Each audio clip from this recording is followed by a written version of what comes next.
Okay, I just want to take a minute and give you the background on this space. You know, I tend to get carried away with things. In fact, this orchard ended up being 2 acres. Yikes. Now, you don't have to lose your mind like I did and plant this many trees. Just a few in your backyard will be all you'll need to enjoy in your kitchen. But what we did here just this last spring, so it's a very young orchard, we started with clearing the land.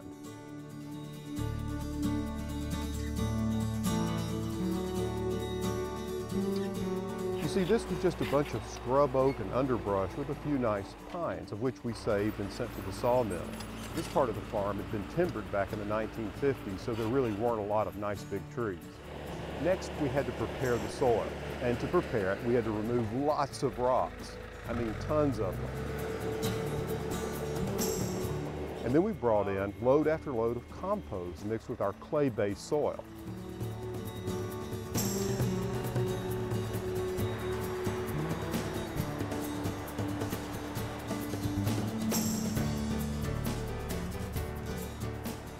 Now, the next thing I wanted to do was make sure that we had plenty of open space for our equipment, such as trucks and tractors, to drive through.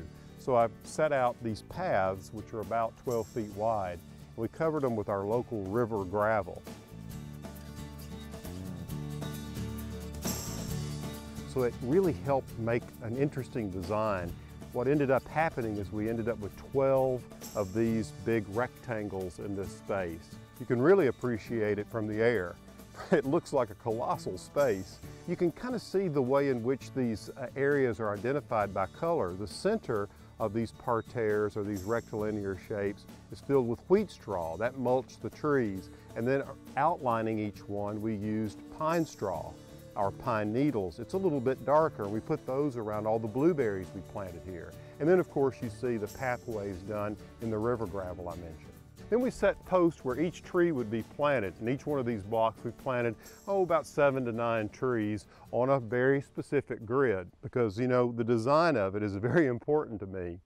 Then what I did is I bordered it all in the blueberries, and then the center part, just for fun, late in the season, we sowed cosmos seed, and for about 4 or 5 weeks this was just covered in beautiful orange blossoms. It was a great way to add color to the fall. All right, now, over the years to come, we're going to have more fruit out here than we know what to do with. I can't wait.